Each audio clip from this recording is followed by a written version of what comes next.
Good morning traders. तो आज के भिडियोटा खूब एक इम्पोर्टेंट टपिक्सर ऊपर होते चले जे जरा ट्रेडिंग 5% रिटार्न बार करते चाहिए ट्रेडिंग 3 to 5% मान्थलि बेसिसे जेमन बार है तो ওটা কিভাবে বার করব সেই প্রসেসটাই আমি তোমাদের দেখাবো যে আমি কিভাবে ট্রেড নিয়েছি বা 3 to 5% বার করা কি সম্ভব।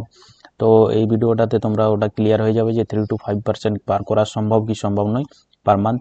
তো বেসিক্যালি যারা ট্রেডিং করছো সুইং ট্রেডিং তাদের সুইং ট্রেডিং থেকে তোমরা 3 to 5% ইজিলি খুব সহজভাবে বানাতে পারবে। এবার কিভাবে বানাবে কি ডিটেলসটা ভিডিওর মধ্যে তোমরা দেখতে পাবে যে কিভাবে বানাবে। তো বেসিক্যালি তোমরা যদি ভিডিওটা পুরোটা মনোযোগ সহকারে দেখো তাহলে তোমাদের ক্লিয়ার হয়ে যাবে 3 to 5% মানে হচ্ছে ইয়ারলি তোমাদের 60% অ্যাপ্রক্স 60% তোমরা ওখান থেকে ইজিলি বার করে নিতে পারবে। কোনো রকম আরামসে কোনো মানে অপশন ট্রেডিংয়ের মতো কোনো স্ট্রেসের ওপর কাজ নেই, সিম্পলভাবে তোমরা চাইলে এখান থেকে বানাতে পারবে। তো চলো তোমরা দেখে নাও কিভাবে বানাতে পারবে।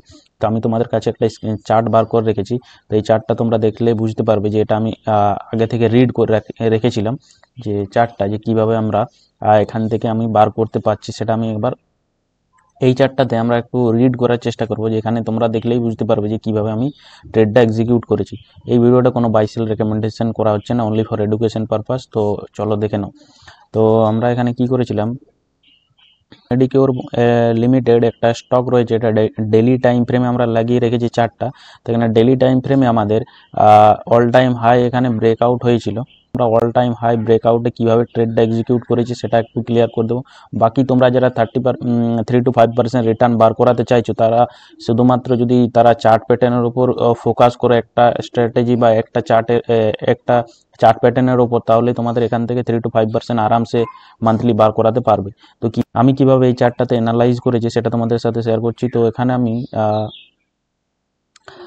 এখানে তোমরা দেখতে পাবে যে এই রেজিস্ট্যান্সের আশেপাশে মার্কেট হোল্ড করেছিল। হোল্ড করার পর মার্কেট রাউন্ডিং বটম যে চার্ট প্যাটার্নটা রয়েছে সেটা তৈরি করেছিল। রাউন্ডিং বটম করার পর এখানে অল টাইম হাই ব্রেকআউট করেছিল। ব্রেকআউট ক্যান্ডেলের হাই আমাদের এন্ট্রি হয়। এন্ট্রি করার পর আমাদের স্টপ লস আমরা এখানে নিই। তো স্টপ লস কত পার্সেন্টের হচ্ছে সেটা আমরা একটু দেখে নিচ্ছি। তো এখানে আমরা স্টপ লস হচ্ছে অ্যাপ্রক্স 6%-এর আশেপাশে এবং টার্গেট রয়েছে আমাদের অ্যাপ্রক্স 12%-এর আশেপাশে। তো আমাদের এখানে 1:2 টার্গেট এখানে আমরা পেয়ে গেলাম। তো এই একটা স্টকে এন্ট্রি নিয়েই আমাদের 11% রিটার্ন বার হচ্ছে।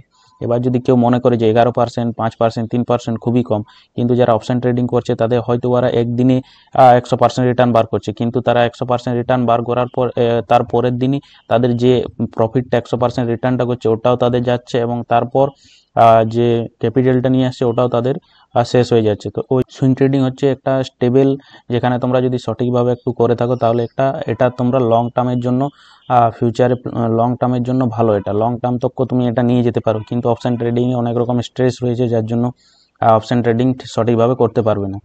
তো ওই জন্য তোমাদের এখান থেকে তোমাদের যদি কোনো মনে হলো ইজি মনে হলো যে অপশন সুইং ট্রেডিং থেকে 5 থেকে 3% মান্থলি বার করা সম্ভব, তো এখানে তোমরা দেখতে পাবে এটা কত দিনের মধ্যে আমরা পেয়েছি রিটার্নটা। তো এটা ডেইলি টাইম ফ্রেমে মানে এখানে হয়ে গেল, এখানে এক্সিকিউট হয়েছে আমাদের ট্রেডটা 1টা 2টো 3টা 4টা 5টা 6টা 7টা 7 দিনের মধ্যে আমাদের 11%-এর টার্গেট আমরা পাচ্ছি। তাহলে আর কি প্রয়োজন, যদি 11% করে যদি আমরা পেয়ে থাকি, ধরে নাও 12 মাসের মতো পেয়ে থাকি, তাহলে আমাদের 100%-এর উপরে আমাদের রিটার্ন ইয়ারলি বেসিসে আমাদের বার হচ্ছে। তাহলে আর কি প্রয়োজন। অবশ্যই তোমরা যদি সুইং ট্রেডিং করতে চাইছো সঠিকভাবে, তো এই ভিডিওটাতে অবশ্যই ভিডিওটাতে লাইক করো এবং চ্যানেলটাতে সাবস্ক্রাইব করে নাও। বাকি তোমাদের যদি কারো শেখার মন আছে অপশন সুইং ট্রেডিং, কারো তোমাদের মন আছে যে সুইং ট্রেডিং কীভাবে করবো সঠিকভাবে A to Z প্রসেস, তো তোমরা অবশ্যই চ্যানেলটাতে সাবস্ক্রাইব করে নাও। এখানে তোমাদের পুরো সুইং ট্রেডিং দেখানো হবে যে কীভাবে আমি করে থাকি, সেগুলোই তোমাদের শেয়ার করা হবে। বাকি আমি কিছু ট্রেড নিয়েছি যেগুলো তোমরা স্ক্রিনে দেখতে পাবে। তো এই ট্রেডগুলো আমি কিছু নিয়েছি, যেটা তোমাদের HDFC কিছু রয়েছে, বাকি TCS টাটা কনসালটেন্সি সার্ভিসেস এটাও নেওয়া ছিল, বাকি মাজডেক এই স্টকটাও নেওয়া ছিল। তো এটা এখন এক্সিকিউট করা আছে, এটা চলছে আমাদের টার্গেটে পর্যন্ত। এই পর্যন্ত আমাদের টার্গেট রয়েছে, আমাদের এন্ট্রি এই জায়গাতে হয়েছে। তো এটা কোনো বাই সেল রেকমেন্ডেশন করা হচ্ছে না যে আমি এন্ট্রি করেছি বলে তোমরাও করে নেবে। তোমরা নিজের রিসার্চ বা ফাইন্যান্সিয়াল অ্যাডভাইজারের কাছে উপদেশ নিয়ে বাই সেল করবে। তো এটাই হয়েছিল আজকের ভিডিও। অবশ্যই তোমাদের যদি ভিডিওটা ভালো লাগে তো অবশ্যই লাইক করো, চ্যানেলটাতে সাবস্ক্রাইব করে নাও।